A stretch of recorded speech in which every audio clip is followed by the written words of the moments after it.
Salut à tous, c'est Double Dose pour la Taverne du Nécron. Donc on se retrouve pour la troisième partie, donc dernière partie du samedi. C'était un samedi plutôt agréable jusque-là. J'étais juste un peu fatigué, hein, comme tout le monde. Souvent le samedi soir on en a un peu marre. Parce que on enchaîne les parties, on n'a pas forcément l'habitude d'en faire autant, ça fatigue. Et donc c'est là qu'on a découvert enfin que moi en tout cas j'ai découvert le système d'appareillement en fait. En fait c'est un système de poule. Tous les 6 joueurs ça crée une poule, et le premier de la poule affrontait le dernier de la poule. Donc le premier du tournoi affrontait le 6ème, le 7ème affrontait le 12ème, et ainsi de suite.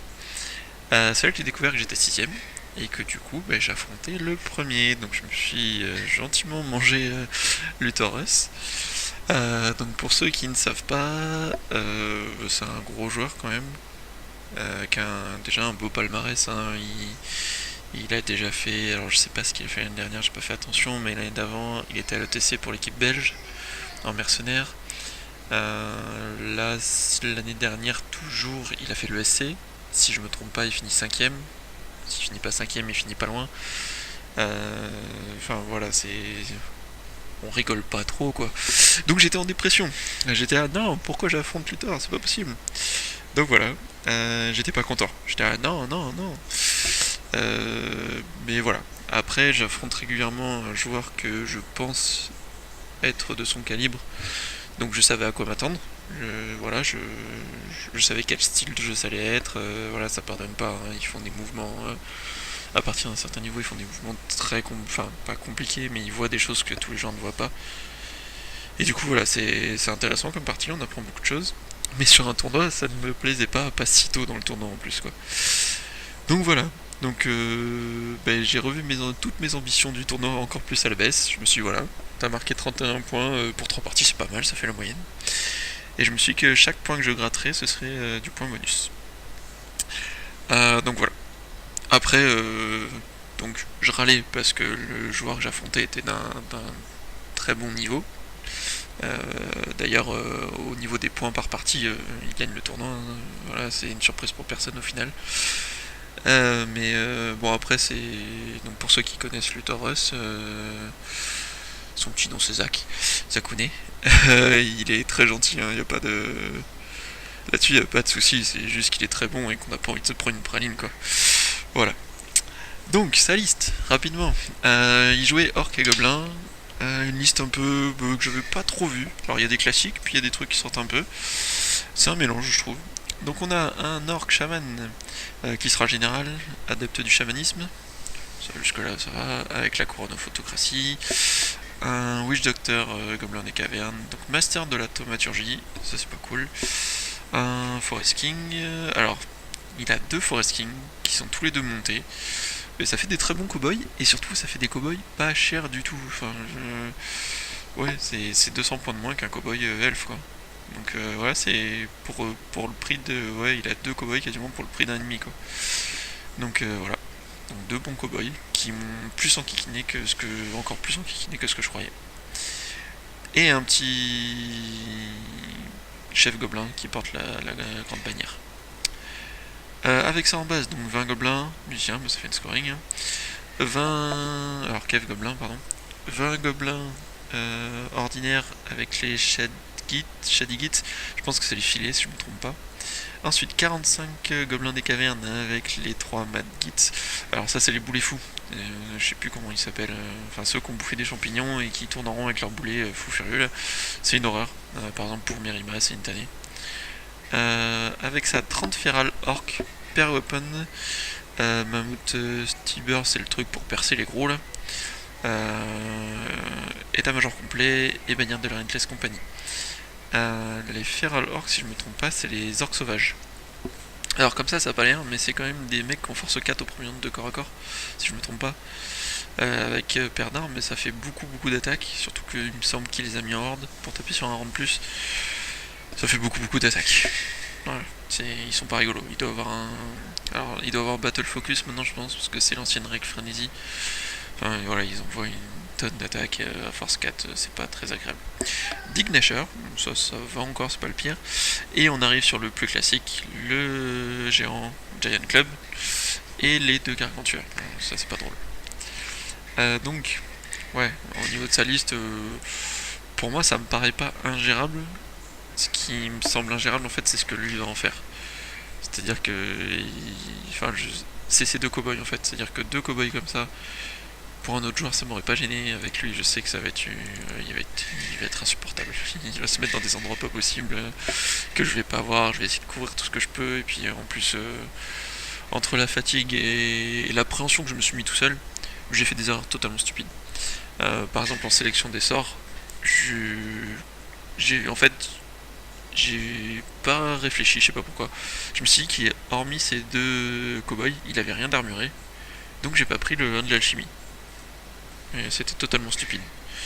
J'ai préféré prendre mon héréditaire dont je me servirais même pas. Enfin, j'ai pris des décisions vraiment pas malines et voilà, je m'en veux un peu là sur ce début de partie. Et, ouais, c'est souvent un problème que j'ai dès que j'arrive sur un joueur où je connais son niveau, où je sais comment il va jouer. Je me mets un peu trop la pression et je fais des erreurs bêtes que je ne fais pas d'habitude. Et je pense que ce sera dans les points que j'aurai amélioré. Donc, son déploiement de gauche à droite, les Knasher, c'est les. Ah, je sais plus comment ça s'appelle. Les squigs qui sautent là. Donc ça a de l'endu 3, ça a pas d'armure, donc ça peut se tuer facilement. C'est à peu près tout ce qui me rassure sur cette unité là, parce que sinon je crois que ça tabasse à force 5, enfin ça en vaut pas mal de pain. Mais voilà, c'est une unité qui me gêne pas outre mesure. Une Gargantua, qui me gêne déjà plus, parce qu'en fait, elle a une endurance, qu'elle est endurance 6 ou qu'elle est endurance 8, ça me change rien. Par contre, elle a 8 PV, et ça c'est plus embêtant. Derrière, un petit pack de gobelins, bon ça va être une scoring, puis ça peut faire chaud sur un mage. Le gros pack de gobelins avec les boulets fous, et évidemment les deux persos planqués dedans pour l'instant, histoire d'avoir une répartition. Ensuite, ça c'est au cas où je m'amuserai à tirer la balise dessus. Je crois qu'il a très vite tout déployé pour commencer. Le gros pack d'orques, alors j'ai fait une petite erreur sur ces orques là en fait, c'est que toute la partie j'ai cru qu'ils étaient costauds. Donc j'ai cru qu'ils tapaient à force 4 permanente et force 5 au premier round. Et ben, quand je parle d'erreur typique, c'est du genre j'ai même pas vraiment fait gaffe à ces listes. C'est un truc, c'est la partie où j'ai fait n'importe quoi, faut pas chercher. Donc derrière un deuxième petit pack de gobelins, pareil c'est de la scoring. Le géant, qui est positionné de façon à s'avancer le plus vite possible, hein. Il a une colline devant lui, on se demande pas où il va aller. Et l'autre Gargantua. Le petit pion à droite, c'est son pion objectif à lui. Donc là, c'est le pion. Là, c'est les. L'objectif, c'était spoil of war, donc c'est les trésors à récupérer. Et le déploiement, c'était marching column. Donc en fait, on a placé chacun 3 unités et après, il fallait tout déployer. Est-ce que je vais avoir une photo? Voilà, une photo de mon déploiement, donc de gauche à droite. Alors moi, je me suis déployé dans l'autre sens. J'ai fait de la droite à la gauche. Bon, on va faire de la droite vers la gauche d'ailleurs. Donc à droite, des lanciers, devant les deux phénix, ma GB juste derrière, mes patrouilleurs aériens dans la forêt, mon char patrouilleur juste à gauche de la forêt, mes deux balistes planqués là. Parce qu'en fait, je vois qu'il va être très vite sur moi, donc je me dis si je les recule un peu, peut-être qu'il arrivera moins vite. C'était une bêtise. On a un infrant, alors pareil, si vous suivez les vidéos de Brax, que je vous conseille toujours, il parle un peu des décors, et cet infrant, immense, était un petit peu un problème. On était là, non, je veux pas cet infront de mon côté. Bon, j'ai perdu le tirage du côté. Voilà, ça oblige à diviser l'armée, c'est un peu embêtant. À gauche, donc, mes gardes des océans. Des Rima. Mon déploiement est très mauvais, parce qu'en fait, il aurait fallu que je mette tout à droite, profiter de cet infront pour planquer une partie des choses, et utiliser beaucoup plus mon unité de garde des océans qui, en fait, je pensais pas, mais pouvait se prendre les orques en un contre un. C'est mon erreur, j'ai été stupide. Voilà. Après, voilà, je sais pas. Les games, on peut toutes les refaire, mais vraiment, je crois que j'ai mal joué là. Je pense que le pire, c'était pas la fin, je pense vraiment le pire, c'était le début de ma partie, et j'ai essayé de sauver le meuble après, quoi. L'idée à droite, c'est que mes monstres volants, mes deux phénix, une fois barrés sur la droite, là, si je sors des arcs, je m'en sors. Et ils peuvent saturer ce géant ou Starak, enfin il y a moyen de faire quelque chose. Voilà. Et ma GB évidemment pour gérer les monstres, j'ai mis le côté où il y avait le plus de monstres. Et évidemment ma cave qui va me servir de redirecteur, là où il y a le plus à rediriger. Jusque là, ça va. Mon mage du feu par contre est dans mes lanciers, j'ai oublié de vous le préciser. Donc, tour 1. Alors d'abord, avant le tour 1 d'ailleurs, les avant-gardes. Moi j'ai fait une avant-garde pas très avancée, je crois d'ailleurs. Je crois que j'ai même pas fait d'avant-garde en fait. Par contre, lui il a avancé ces gobelins des cavernes pour me gêner en fait, parce qu'ils sont au milieu. Si je rentre dedans, je vais y passer la vie, enfin je vais passer la moitié de la partie. Si je rentre pas dedans, j'ai un pack de je sais pas combien au milieu, c'est très très embêtant. Donc son tour 1, il sort ses persos, parce que il se rend compte que j'ai pas pris le sort de l'alchimie qui peut l'embêter. Mes balises sont derrière l'infant, donc je le vois pas, enfin s'il y en a une qui le voit, il a un couvert lourd, ça va être du 5 pour toucher, super quoi. Et il a mis son géant quand même derrière la colline, parce que mes balistes ne lui plaisent pas trop non plus quand même. Il a sorti son autre perso araignée, vous voyez, de mon angle de vue, de mon seigneur. Parce que mon seigneur tout seul, par exemple, il serait très content de bouffer cette araignée. Parce qu'il a beaucoup de perfos. Le mec est en 1 plus relance, je crois. Enfin voilà, il y a matière à faire quelque chose. Donc voilà, il se planque quoi, il a raison. Après, il avance gentiment avec tout. Il est pas pressé, il sait qu'il a un petit avantage quand même. Déjà psychologique. Donc voilà. Mon tour 1 à moi, je replace gentiment Merima, de façon à interdire, je veux pas que son Arax avance trop. Je replace un peu mes gardes des océans, pareil pour voir un peu plus.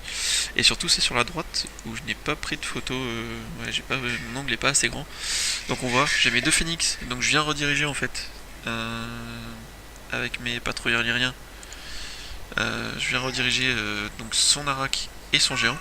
Faut savoir que... Oh, je suis allé un peu vite. Lors de son tour 1, il m'a quand même fait 1 PV, je pense à 2 PV à la magie dans mes patrouilles aériens. Voilà, c'était juste ça. Non, je crois que c'est avec les tirs de l'Arak d'ailleurs. Les gobelins sur l'Arak vont peut-être tirer dessus. Bon, voilà, rien de bien notable. Donc mon tour 1, je disais, j'ai pas de charge. J'ai bougé là-bas au fond mes 2 phénix pour voir en fait ces monstres. C'est en gros, c'est voilà, tu veux t'avancer, vas-y, mais je vais devoir. Vous regardez bien, ces orques sauvages ont un pied sur la colline. Donc il faut que je fasse gaffe. Quand je me place, je fais attention à ce qu'ils ne me voient pas. Et qu'ils ne voient pas non plus mes patrouilleurs aériens. Parce que là, ça peut être le drame sinon. Ça, je replace donc mon pack de lancier avec mon mage du feu. De toute façon, avoir des angles de vue, voir ces monstres aussi. Et ma GB s'avance le plus possible sur le côté. Donc pareil, je veux pas être à portée de ces orques sauvages. Mais je veux pouvoir choper le monstre qui décidera de s'avancer dans mes éliriens. C'est à peu près tout, mon cher Tyrannox se recule. Et on passe du coup à ma phase de tir.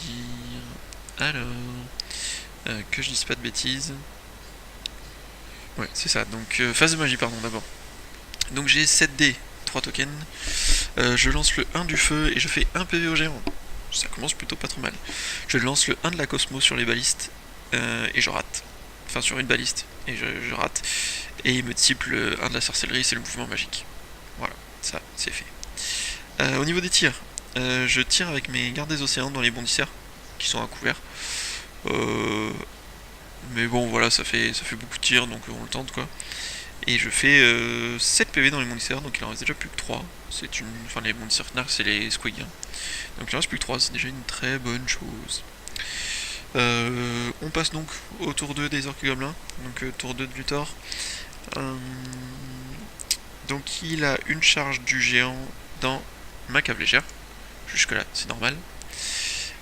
Et une charge de l'araignée sur ma cavalerie, donc alors c'est l'araignée noire qui charge Merima, et du coup je décide de fuir, parce que s'il la rentre, il y a de fortes... Enfin Merima elle arrive, rien faire en fait, parce que j'ai que du perforin, il y aura un plus, donc il aura de la sauvegarde à 2, bref, je ferai rien, on va pas se voiler la face.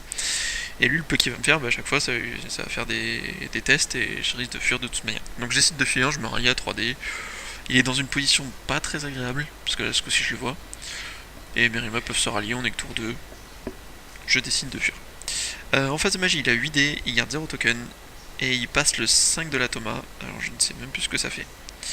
Non, je sais plus, mais voilà, il le passe. Et ensuite, les fanatiques qui sortent. Donc ils me font 3 PV dans les gardes des océans.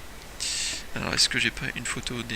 Oui, voilà, les fanatiques sortis, donc il y en a un qui traverse, les 2 qui se retrouvent là. Et le problème c'est que les 2 m'empêchent de charger avec mon pack dans son araignée. Parce que si je charge avec mon pack dans son araignée, alors, rien qu'à la réseau passif, je pars avec du bonus, mon perso lance un défi, il est obligé de le relever, ça peut lui faire mal. Là le fait qu'elle ait ces boulets fous, je peux pas y aller quoi. Donc c'est un peu gênant. Après j'aurais pu y aller avec mon perso tout seul, mais comme je disais, début de partie, pression tout seul, j'ai fait n'importe quoi. Au niveau des mouvements qu'il fait, autre que ça, il y a son araignée, son Ragnarok à droite qui recule. Et le reste il se replace gentiment. Donc c'est tout pour son tour 2. Mon tour 3, les charges. Alors j'ai oublié de nous dire un truc, pardon. Il a replacé sa deuxième araignée dans la forêt pour voir mon pack, pour voir tout ce que j'ai en fait à droite, sans que moi je le vois, évidemment. Donc mon tour 2, déclaration des charges. J'envoie le phénix dans le géant. Le géant fuit. Voilà. Voilà. Et du coup il fuit loin, il se retrouve loin de moi et je peux rien faire. Je vais me retrouver avec un phénix planté là devant son arak. Et c'est pas terrible. Donc plutôt que d'envoyer la deuxième charge de phénix et de me faire enchaîner coup sur coup par son arak, je décide de voler dans son arak avec mon phénix pour essayer de faire quelque chose et de me placer derrière la colline. Derrière tout en fait rien ne me voit et j'aurai des positions intéressantes pour la suite. En autre charge, j'ai ma GB qui charge son arak. C'est une charge lointaine. Je décide de la tenter. Mais je la rate. Voilà, c'est comme ça. Phase de magie, j'ai 10 dés, il me reste 3 tokens. Je lance le 3 du feu, donc les épées enflammées. Ça fait rien. Et ouais, je sais plus sur qui je lance ça, mais ah oui, si, je les lance sur mes lanciers. Parce que je me dis qu'en fait, là, j'ai replacé mes lanciers une fois mes mouvements de charge, de façon à ce que si son araignée me charge, j'aurais dû perfo 2 et enflammer. Parce que ça, c'est une araignée qui est en 1+, 4+ régène. Donc ça veut dire que ça 1+ va se transformer en 3+, sans régène. J'ai quand même pas mal de monde, je tape sur 4 ans en tout, hein, donc ça fait pas mal de monde qui tape. Donc voilà, c'est pour lui dire non, ne viens pas. Voilà, et je replace mon char de Tirnoc pour le voir, et voir un peu ce qui se passe aussi autour quand même.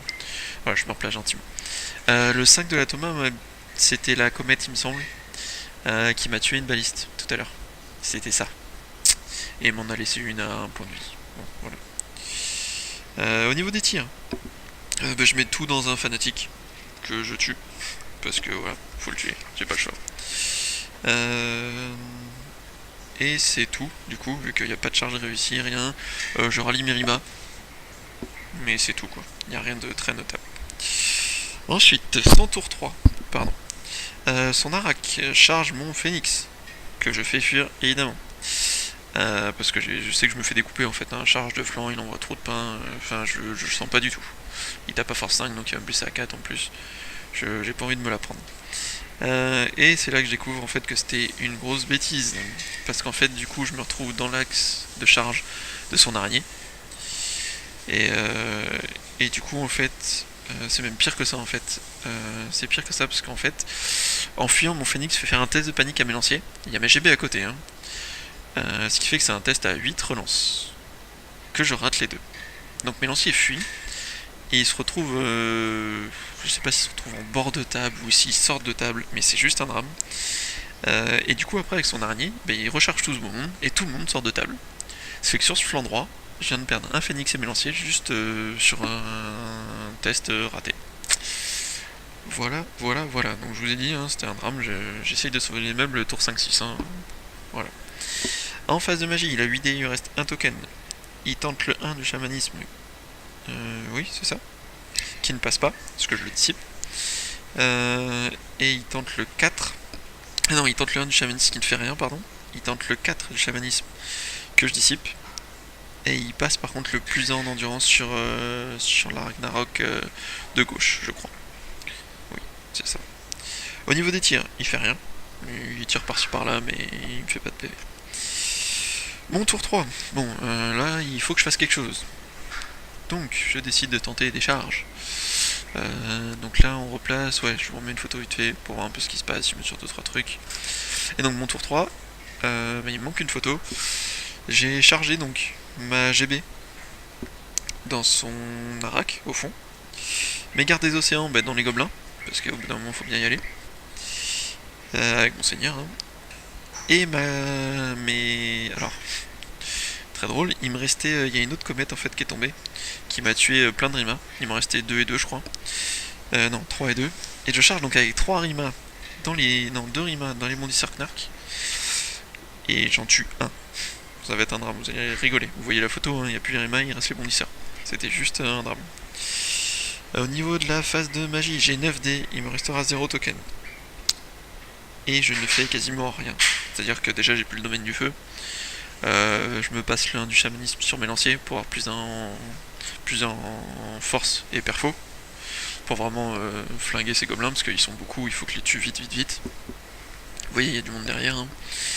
Je passe aussi quand même le 1 de la Cosmo sur ces gobelins, pour qu'ils aient moins 1 pour moins 1 en CC en fait. Ce qui fait qu'ils vont me toucher sur du 5, sur du 6 même avec ma bannière. Parce que j'ai la bannière du navigateur qui fait que je suis cible difficile et perturbant. Non, je suis pas cible difficile, je suis perturbant au premier tour de corps à corps. Voilà.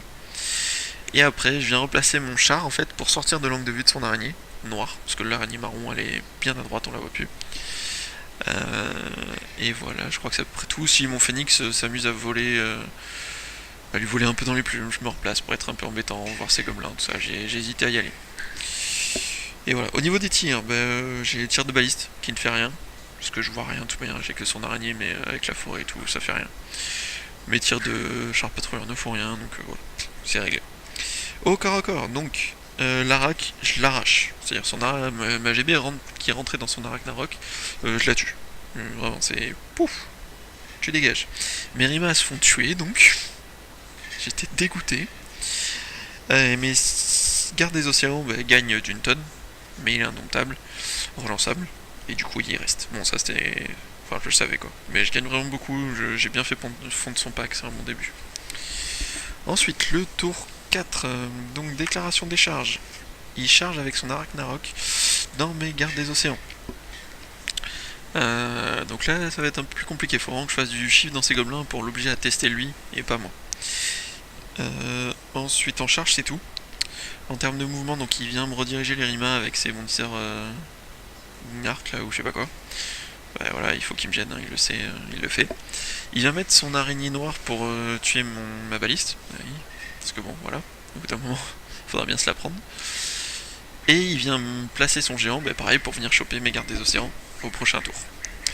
Tout le reste se replace, il met ses gobelins en ligne parce que il veut pas prendre 15 000 touches d'attaque au passage si jamais mon phoenix passe dedans. Et il se replace un peu tout le reste.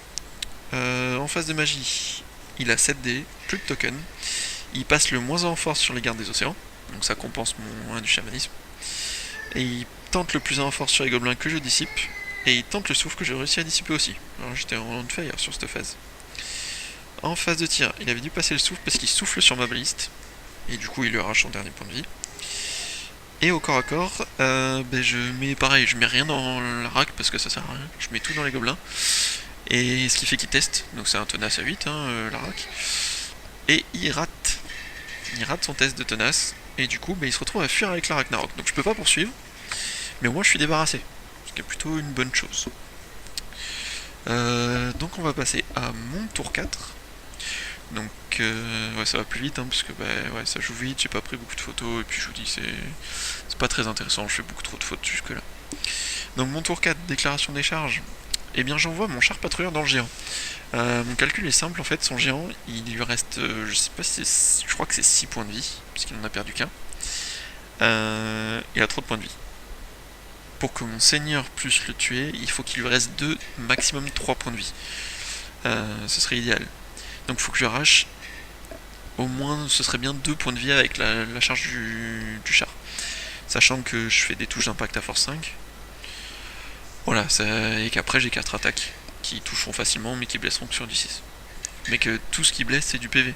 Donc voilà, je me dis mon char peut lui arracher 2 ou 3 PV, c'est pas du tout infaisable. Donc mon char rentre dedans, et la charge était quasi auto. Et mes 2 cavaliers Rima dans les 2 bondisseurs. Et là je me demande vraiment si c'est une bonne chose, je me dis que je vais mourir encore et que ça va être un drame. Mais bon, je le tente, parce qu'il faut tenter des choses. Au niveau de la phase de magie, j'ai 8 dés, un token. Je tente le 1 du chamanisme, donc pour avoir plus en force, plus en perfo sur mes gardes des océans, qui le dissipe. Je tente le 1 de la sorcellerie, qui fait sur mon phénix de feu. Et ça marche. Bon, je fais une attaque au passage, et je fais que 1 PV dans les gobelins. C'est un peu dommage. Donc on voit, j'ai oublié de vous dire, à ma phase de mouvement, j'ai replacé ma GB pour venir essayer de menacer un peu, mais ça va pas changer grand chose. Je passe le trône sur mon général, et je passe le 1 de la Cosmo à nouveau sur ces gobelins, parce que je veux pas... Ah non, si c'est ça, sur les gobelins, parce que je veux pas qu'ils me touchent facilement. Sur mes gobelins ou sur son... Ouais, si, c'est ça, sur le gobelin. Au niveau des corps à corps, les bondisseurs sont morts. Ah, enfin, quand même, faut pas déconner. Les gobelins tiennent encore, vous voyez, il en reste plus beaucoup, mais je crois qu'il en reste assez pour être indomptable, parce que moi j'ai que 2 rangs, lui il doit en avoir 3 ou 4. Voilà, c'est pénible. Donc ça tient, c'est un test d'indomptable, je sais pas combien, mais ça tient. Et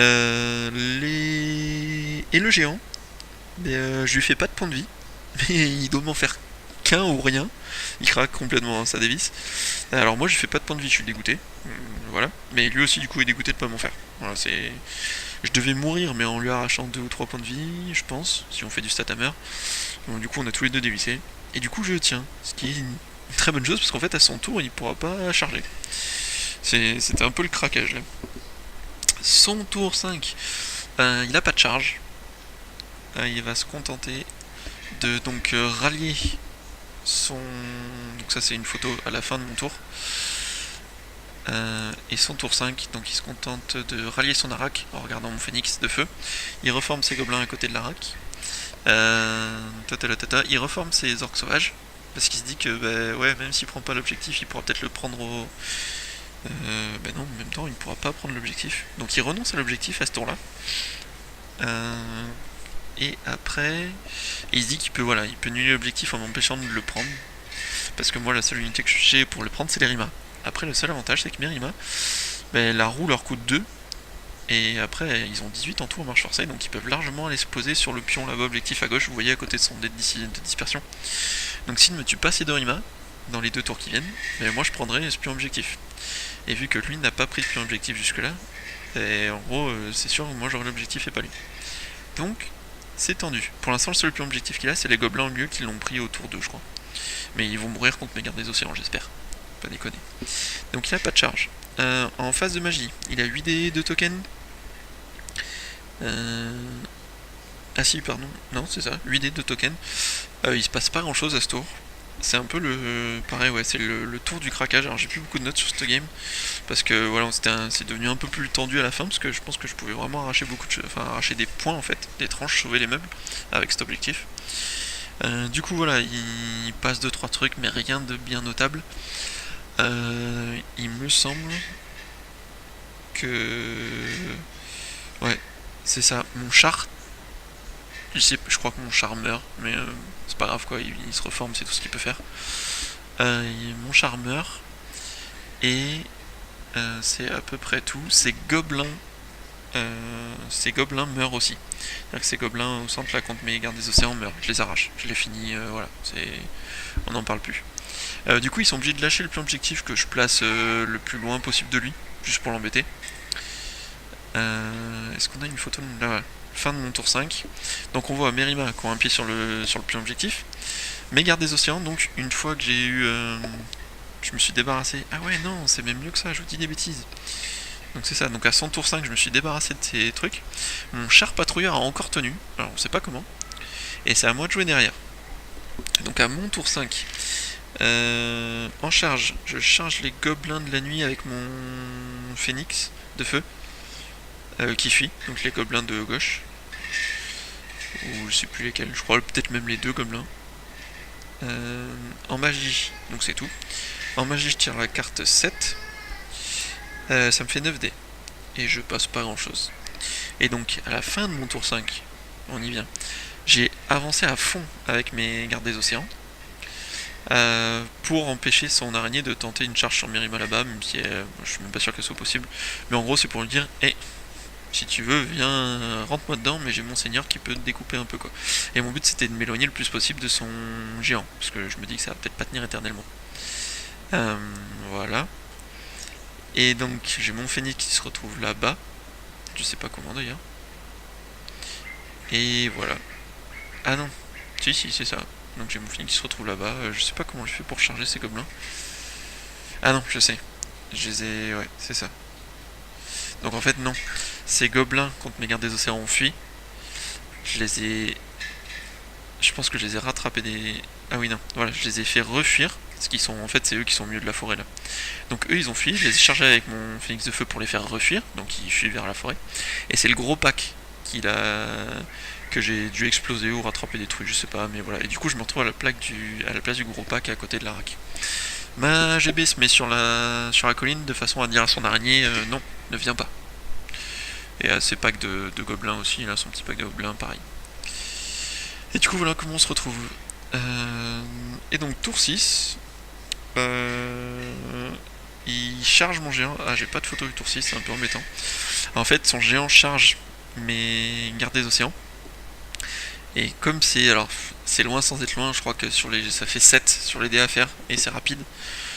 Donc je me sens pas à l'aise, j'ai pas envie de la tenir, c'est trop risqué. Là, il y a 1300 points dans le pack. Ça m'embête, et du coup, je me dis que si je suis à 2d6, et qu'il me fallait un 10 pour sortir de l'arc de son araignée.